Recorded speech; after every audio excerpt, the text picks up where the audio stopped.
नमस्कारम। ईश्वर आपकी रक्षा करे, इसी प्रार्थना के साथ आइए शुरू करते हैं। ओम शब्द अपने आप में ही असीम संभावनाओं का एक स्रोत है जो यूनिवर्सल अलाइनमेंट यानी कि ब्रह्मांड से जुड़ाव होने का साक्षी है। ओम सिर्फ एक शब्द नहीं है, बल्कि यह ध्वनि, चेतना और सृष्टि की मूल कंपन माना जाता है। प्राचीन ग्रंथ मांडुक्य उपनिषद में कहा गया है कि ओम ही संपूर्ण ब्रह्मांड है।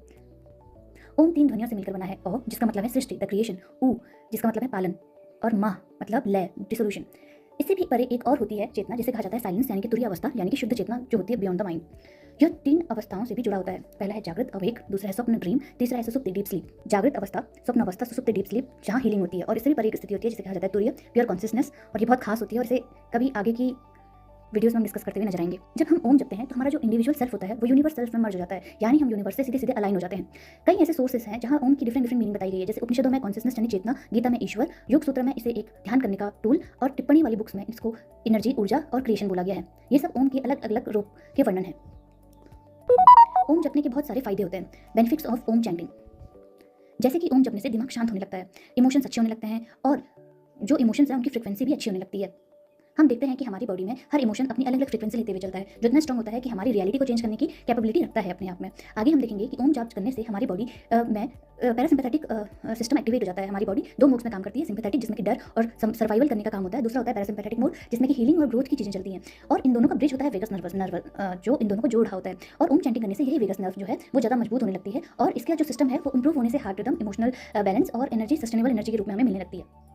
आगे हम देखेंगे कि ओम चैंटिंग से हमारी न्यूरोकेमिस्ट्री में भी काफी अंतर आता है। एक अवस्था ऐसी होती है जब हम ध्यान करते करते कोहेरेंस स्टेट में पहुंच जाते हैं। कोहेरेंस स्टेट का मतलब हम आगे समझेंगे, जिसमें अलग अलग हार्मोन अलग अलग काम करते हैं, जैसे कॉर्टिसोल लेवल कम होने लगता है और उससे हमारा स्ट्रेस लेवल भी कम होता है। डोपामाइन लेवल बढ़ता है जिससे मोटिवेशन जागता है। ऑक्सीटोसिन बढ़ता है जिससे कि हमें वेलबींग की और ट्रस्ट की भावना बढ़ने लगती है। और सेरोटोनिन हार्मोन भी बढ़ता है ओम जाप करने से, जिससे कि हमें वेलबींग की और समाज में अच्छी भावना की हमारे मन में पैदा होता है, क्रिएट होती है अच्छी भावनाएं। कोहेरेंस क्या होता है? Order rhythm in your nervous system, मतलब आपके दिल और दिमाग में सामंजस्य जब बैठने लगता है, इसे कोहेरेंस स्टेट बोलते हैं। और यह ओम जाप करने से बेहतर नजर आता है। At the centre of coherence is heart rate variability, यानी कि एचआरवी जिसका जितना हाई होगा वो उतनी हाई एनर्जी में व्यक्ति पाया जाता है, जिसका जितना लो एचआरवी होता है वो उतना ही वीक, स्ट्रेस्ड, केओटिक और स्ट्रेसफुल रहता है। अब आप कैसे जानेंगे कि आप इस कोहेरेंस स्टेट में पहुंच चुके हैं? ओम जाप करते हुए आपकी जो सांसें हैं वो धीमी धीमी होनी शुरू हो जाती हैं, आपके थॉट्स जो हैं वो ऑटो मोड से निकलकर धीमे होने लगते हैं, और आप जो आपके लिए प्रॉफिट वाली चीज़ें होती हैं, वो थॉट्स जो आपके लिए अच्छे होते हैं, आप उन पर ध्यान देने लगते हैं। तो ये जो स्टेज है वो कोहेरेंस स्टेज की हो जाएगी। When your heart, brain and emotion synchronise, you enter in a state of calm intensity plus high energy plus deep clarity, और इसे ही कोहेरेंस स्टेट भी कहा गया है, जो कि ओम जाप करने से जल्दी ही हमें मिलती है। इसके 3 फेजेस होते हैं। पहला होता है रिसेट मोड, जहां आप अपने आप को शांत करते हैं, लंबी लंबी सांसें लेते हैं, और इसका मेन गोल होता है कि आप स्ट्रेस से न्यूट्रल स्टेज में पहुंचे, आराम के स्टेज में पहुंचे, जहां आपको सोचने और समझने की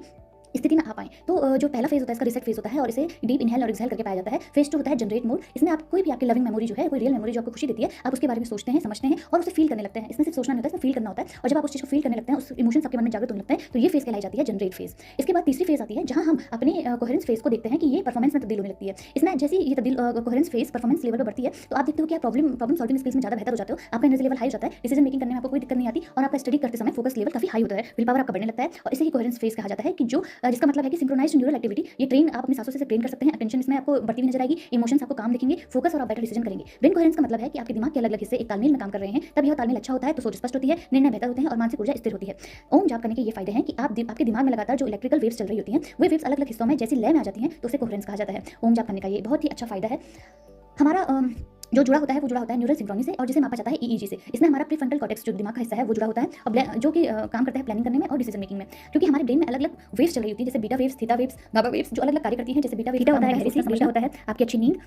तो इस प्रकार से डिफरेंट वेव्स हमारे दिमाग में चल रही होती हैं, जैसे कि डेल्टा वेव्स हैं जो अच्छी होती हैं तो आपको अच्छी नींद आती है, हीलिंग आपकी प्रॉपर होने लगती है। थीटा वेव्स जब आपकी अच्छी रहती हैं तो आपकी विजुअलाइजेशन पावर अच्छी बढ़ने लगती है। अल्फा वेव्स में आपको इनसाइट्स आने लगते हैं। इसी तरीके से इन वेव्स को डिपेंड करती हैं ये वेव्स हमारी इमोशनल स्टेबिलिटी में। जब हमारे इमोशंस स्टेबल होंगे तो हम इन वेव्स को महसूस कर पाते हैं, जैसे कभी हम stress, overthinking, awareness, gratitude, love, काम और कोहेरेंस स्टेट में धीरे धीरे आगे बढ़ते हैं। और हमारा मेन गोल यही है कि हम अपने हाईएस्ट पोटेंशियल तक पहुंचने के लिए अपने इस कोहेरेंस अवेयरनेस का यूज करें, जिसमें कि अल्फा प्लस थीटा वेव्स हमारे दिमाग में चलेंगी, और जब गामा वेव्स हमें महसूस होगी तो मतलब हमें डायरेक्ट डीप इंसाइट मिलने वाला है। लो कोहेरेंस जिन लोगों का होता है वो ओवरथिंकिंग, भावनात्मक असंतुलन में पाया जाता है, जल्दी थकते हैं, फोकस उनका कमजोर होता है, विल पावर कम होता है, और किसी भी काम को करने में उनकी कोई भी खासी दिलचस्पी नहीं होती। जबकि हायर कोहेरेंस लेवल वालों का दिमाग जो है वो शांत होता है, तेज सोच वाले होते हैं, बेहतर निर्णय ले पाते हैं, गहरी कंसंट्रेशन स्टेट में होते हैं, फ्लो स्टेट को जीते हैं, पीक ऑप्टिमाइजेशन स्टेट में वो रहते हैं, और किसी भी काम को करने में उन्हें एक्साइटमेंट रहता है। दिमाग अकेले काम नहीं करता, बल्कि वह शरीर के सिग्नल्स लेता है, खासकर वेगस नर्व के जरिए। जब सांस धीमी होती है तो दिमाग शांत होता है, भावना पॉजिटिव होती है, और ब्रेन सिग्नल्स स्टेबल देता है, जिसे कि कोहेरेंस स्टेट कहा जाता है। रिसर्च कहती है कि कोहेरेंस बेहतर मेमोरी और बेहतर फोकस के लिए जाना जाता है। हाई जो लोग रोज मेडिटेशन करते हैं उनमें हाई गामा सिंक्रोनी पाई जाती है, जो कि ब्रीदिंग और अवेयरनेस के चलते ब्रेन स्टाइल में एक पैटर्न बन जाता है। कैसे पता चलेगा कि आपकी कोहेरेंस स्टेट कौन सी है? अगर आपकी सांसें धीमी है, थॉट्स आपको कम होते हैं, ओवरथिंकिंग आप नहीं करते, शरीर हल्का रहता है, फोकस शार्प रहता है, विल पावर अच्छा है, और आपको फालतू के थॉट्स नहीं आते, तो ये एक इंडिकेशन है कि आप अपनी कोहेरेंस स्टेट में हैं, कोहेरेंस आप अवेयरनेस में आप जी रहे हैं और डिफरेंट डिफरेंट वेव्स को आप